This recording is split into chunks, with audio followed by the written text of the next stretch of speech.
Pertamanya, dari segi hukum dia panggil macam ni, air ni suci pada dirinya lagi menyucikan bagi yang lain, dan pula tiada makruh istimalnya. Istimal bahasa Arab, masuk istimal guna kayaknya. Dia suci menyucikan hak lain dan tak makruh pakai.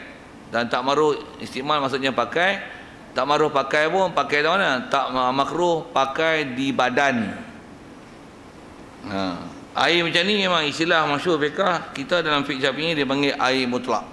Jadi air mutlak ialah kalau nisbah hukum, air yang suci pada dirinya, dia menyucikan hak lain dan tak makruh pakai pada badan. Tak makruh istimal pada badan. Itu adalah air mutlak. Okey, itu dari segi status hukum. Macam mana nak kenal? Dan iaitu, okey, dari segi nama, air yang mutlak. Ambil bahasa lu, mutlak kita sebut selalu lah.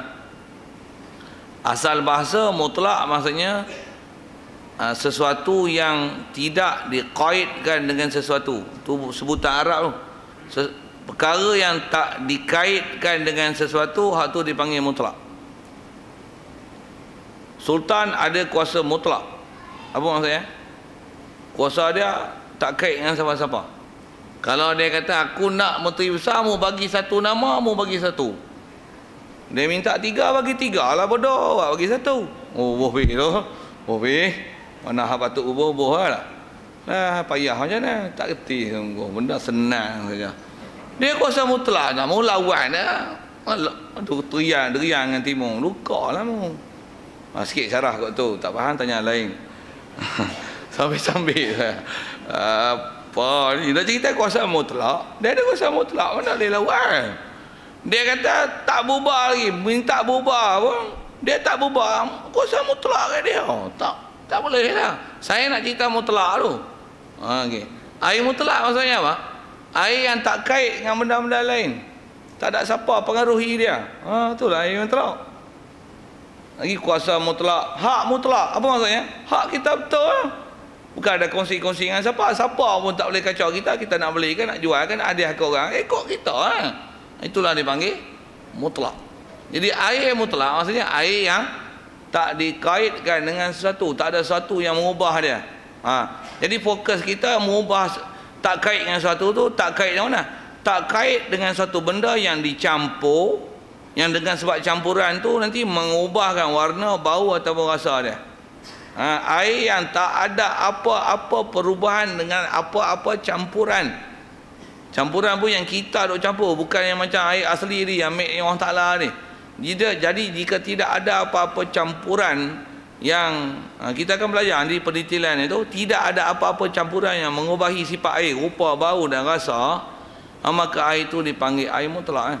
Satu air LAP, walaupun dicampur dengan macam-macam benda boleh larut dalam dia, tapi kalau kita rasa, kita kata apa? Air walaupun ada benda larut, tapi dengan campuran yang ada tu terlalu sedikit, dia tak mengubahkan status air dari segi rupa, bau dan rasa. Kalau tahap tu, air tu nama dia mutlak. Pasal apa mutlak?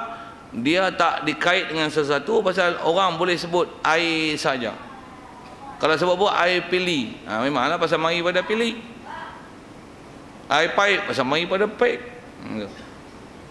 Air LAP, pasal mari LAP. Air osmosis, air RO, pasal apa? Mari pada mesin RO. Pasal bertapih itu. Tapi ada apa-apa ubah? Tak ada apa-apa ubah. Nama dia mutlak. Mutlak saja sebut sekali lalu gitu, mutlak. Baik, jadi mutlak ni asal mana tadi? Bebas, tak kait satu. Jadi mutlak dengan mana? Mutlak daripada kait yang lazim. Kait pun bahasa kita, cuma bahasa kita sebut kait. Lazim maksudnya mesti. Kait yang semestinya. Air bubuh gula, orang panggil apa? Air gula. Air gula tak mutlak. Pasal apa? Air yang dah ada kait. Air gula. Air buah sirap. Air sirap buah susu. Air Bandung. Takkan tak kerti baca air. Air bubuh teh. Air teh. Kopi. Air kopi. Lekar nak kopi. Air kopi, boh susu. Kopi, susu. Kopi ada, susu ada. Tak lekang. Kait tu boh. Boh tu. Itulah air. Bila ada kait, tak mutlak lah. Pasal apa? Kena kait. Air kopi, air teh, air sirap, air bandung, air limau, air nyo. Tu. Air kaktus. Adapun kalau dia ada kait, tapi kait tu boleh tanggal. Hak tu nanti dipanggil kait tak lazim. Kita belajar fiqh ni tuan, dia nak masuk pada istilah dalam bahasa. Jadi tuan-tuan kena cerdik sikit dengar. Yang tu nak guna catatan lah. Jadi belajar-belajarlah, bawa buku nota, bawa pen. Macam mana pun saya dah sebut tadi, kalau tuan-tuan guna simpan hadis semua, balik tuan-tuan syarah itu kat isteri tuan-tuan lagi. Kat anak-anak. Balik, abah nak ajar fiqh. Bab A. Air barang yang turun pada langit, barang yang turun pada bumi. Mutlak barang tu apa? Dengar. A lah.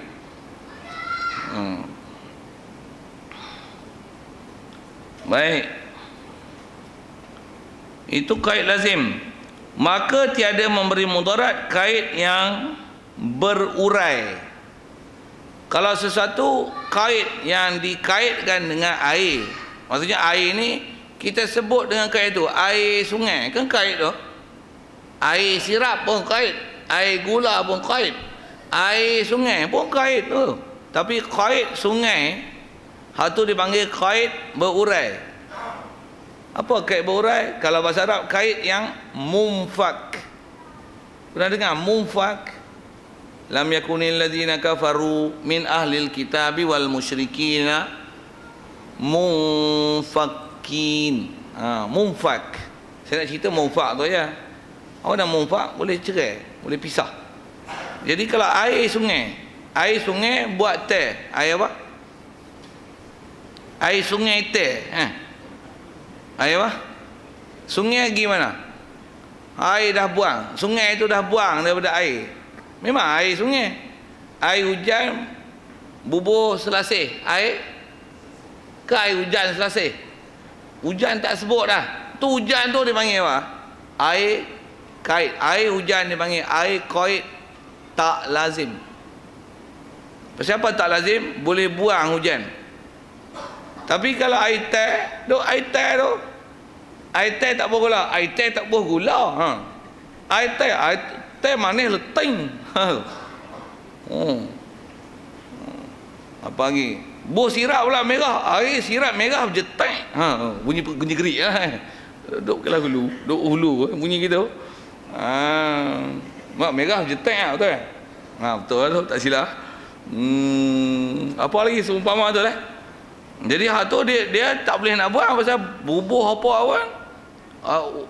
Apa yang diletak kepada dia tak buang, tapi air laut, bila air apa, air telaga, itu buat air sirap. Air sirap dia tak panggil air telaga sirap, tak ada. Jadi air tu kalau ada sebut air telaga, air sungai, air hujan, air embun, air salji, hal tu dipanggil air, disebahnya air mutlak dari sisi hukum. Tu ada kait air sungai, itu dipanggil air kait terurai ataupun air kait tak lazim. Faham tak faham? Dengar elok. Kalau angguk tu dak ada. Angguk itu.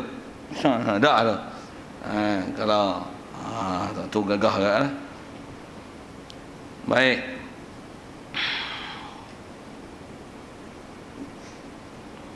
Maka tiada memberi mudarat kait yang terurai pada keadaannya mutlak seperti air telaga. Air telaga walaupun telaga baju teh, air teh. Ya.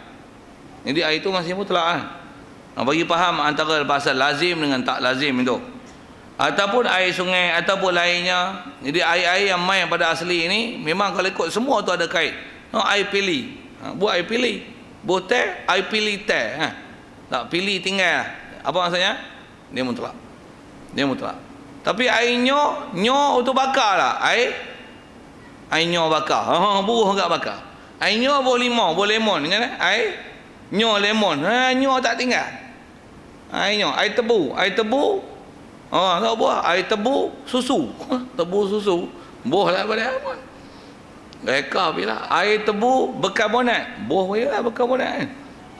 Cuma bila tebu tu tak tinggal. Air tu adalah bukan air mutlak. Itu. dan keluar dengan qaid yang terurai, qaid lazim lah, seperti air tebu. Tak boleh Jadi air tebu tak mutlak. Cuma atas namanya yang ni tebu ke air tu.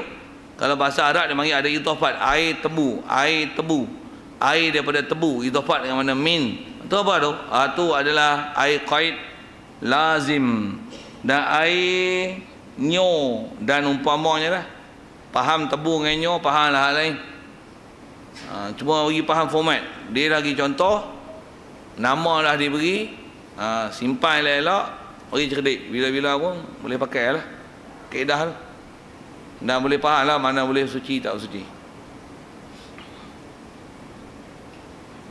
Itu kalau dia orang tanya ni, air mineral boleh? Air mineral boleh pakai tak suci? Air mineral. Kalau bunyi gerik lagi, air mineral boleh? Air mineral. Air manira. Maniranya kan mana tanpa manira, punya air mineral.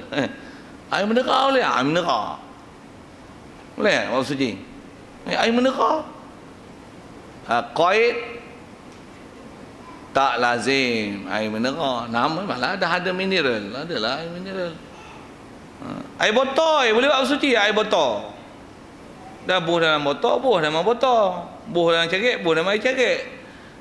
Tu qaid tak lazim. Saya nak ajak tak lazim tu bahasa ni.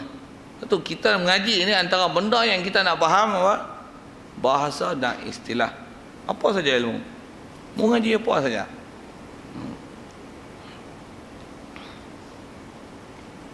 Baik, selesailah ilmu mutlak tu.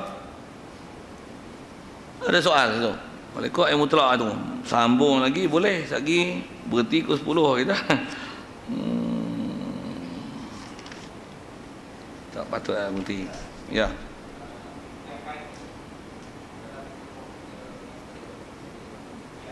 Ya. Ya. Putih. Ya.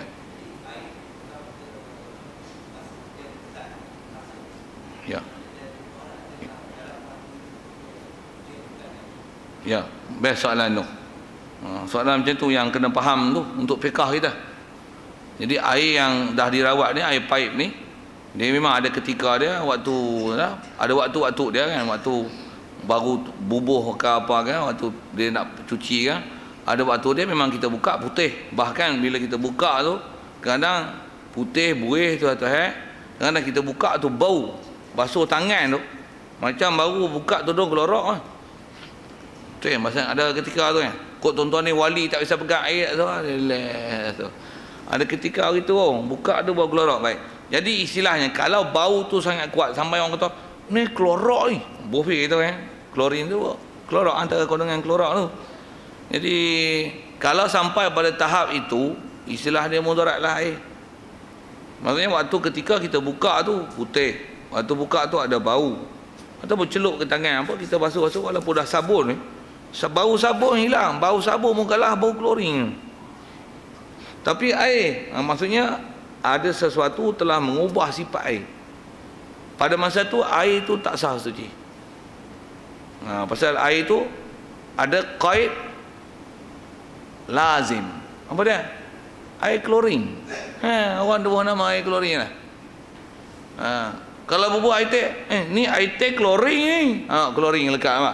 Jadi maksudnya ada qaid lazim. Kalau tahap qaid lazim, dia istilahnya tak sah suci.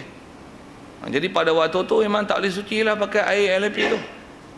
Air apa sajalah, kalau tak LP pun mana-mana tempat yang ada istilah ada bahan air yang telah dirawat ni, kalau ada gangguan dari sifat air yang mengubahkan, ada ciri-ciri yang kait kan, air klorin, gula, sirap dan sebagainya, yang menyebabkan berlaku perubahan salah satu pada sifat air, rupa, bau ataupun rasa, maka dia mengubahkan status mutlak air dan tak teruzur bersuci. Bersuci itu baik najis, pakaian, apa lagi sebut, wudu, mandi. Bisa saya jawab soalan tu? Ada lain? Ya. Air water, apa water dia? Blue water. Oh, dia panggil U water. U tu apa? Memang istilah dia. Oh, air suling. air suling ni istilah kan. Air suling ni air apa? Air bukan air tu. Itu air lain. Suling ni air yang telah dididihkan ambil uap dah. Air suling ni air suling lah kan. Bahasa kan air suling. Air suling air yang bila dididih ambil uap dia tu dipotong kan. Macam tu kan. Jadi air laut maksudnya yang masin untuk didihkan dia. Lepas tu dengan proses pemulapan disejukkan dia. Lepas tu dikutip hasil pemulapan itu, hak tu dipanggil air suling. Air suling ni ialah untuk proses mengelakkan adanya mineral yang terlekat daripada kandungan air. Kaedah nak menyahkan mineral adalah dengan menggunakan air suling. Sikitlah macam tu kan batasan dia. Kalau ikut dari isi fiqahnya, air suling ni kalau dia daripada bahan yang suci, dia ialah suci. Kalau daripada bahan yang najis, dia ialah najis. Melainkan dalam proses semula jadi. Itu fakta dia. Maksudnya apa? Air kecing buh dalam periuk. Air kecing buh dalam periuk, didih, lepas tu ambil tudung periuk, tadah itu kan dia kena tudung periuk sejuk, nanti dia akan meleleh air kan. Air tu istilahnya air suling lah tu. Kalau proses air kecing buat sendiri dengan proses suling air kecing, maka dia hukum air kecing. Itu lah. Jadi kalau air kumbahan, proses persulingan, kumbahan tu disulingan, waktu proses persulingan tu dikutip hasil dia ialah air kumbahan lah. Walaupun setelah diuji dengan kajian-kajian sains dari segi bakteria apa dan sebagainya, dia kata selamat diminum. Dari segi hukum fiqhnya dia adalah najis. Dia adalah najis. Nak sebut pasal kaedah air suling ialah air sumber. Melainkan air suling yang mek Allah Taala. Boleh faham tak cakap itu? Apa dia air suling mek Allah Taala? Air hujan lah weh. Air hujan ialah air suling. Cuma panggil hujan lah pasal main dengan proses mek Allah Taala. Pasal air hujan ni air apa ada? Air kecing ada. Ada air kumbahan ada. Air laut ada. Air tik ada. Macam-macam air tu, tapi semua naik atas mek Allah Taala berung turun kelik. Jadi prosesnya di atas nama tu air suling lah. Jadi bila proses mek Allah Taala dia ialah suci lah sebut tadi. Tapi dengan proses dalam makmal, proses buat air suling, dia tengok sumber. Macam tu masak gulai, perangat gulai, buh tudung atas. Tudung pun bukan jarak dekat. Kalau jarak dekat kot mengecil air gulai kan. Ni duduk jauh, itu buh tudung periuk. Tu cara kuno lah nak dapatkan air suling. Tadah tu ambil hasil dia. Gulai, air suling gulai adalah gulai. Macam tu kot. Nak sebut dari segi hukum. Jadi air suling macam tu. Jadi kalau air kumbahan dengan proses suling, dia adalah air kumbahan lah. Kalau ada pun dalam fiqah dia macam ni. Kalau kata air suling memang asalnya najis, tapi hasilnya tu dia tak terus dibotolkan ataupun dikutip dengan dibubuh dalam bekas kecil, botol, gelas sebagainya, tapi dihimpun dengan dalam tempat takungan besar yang istilah dua kolak. Bila takungan dia banyak dan memang bila dah disuling macam tu, istilahnya tak ada rupa, bau dan rasa lah pada air yang telah disuling tersebut. Bila dihimpun dalam air banyak, dia jadi mutlak semula dengan sebab banyak. Tapi jika masih dalam keadaan sikit, dia adalah tengok sumber najis, dia ialah najis. Sumber yang suci, dia ialah suci. Saya jawab soalan. Ada lain?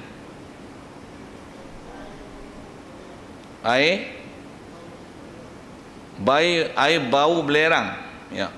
Air bau belerang adalah air mutlak. Pasal belerang ialah benda yang ada dalam laluan air kan. Sama ada daripada tanah, selalunya kawasan air panas lah, air tu akan bau belerang. Kadang bau macam kerang rebuh. Saya tahu, saya duduk Berkelah Hulu ada air panas tu.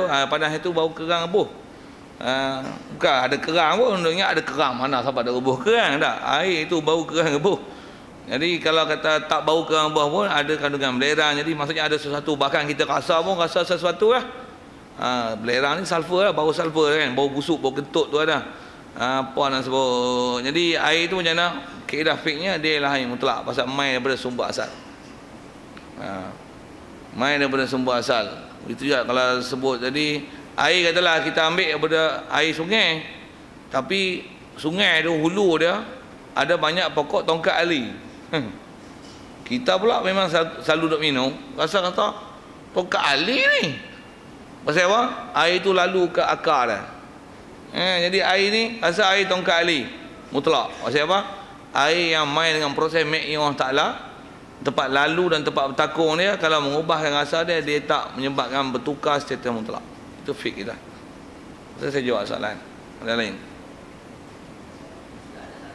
Ya.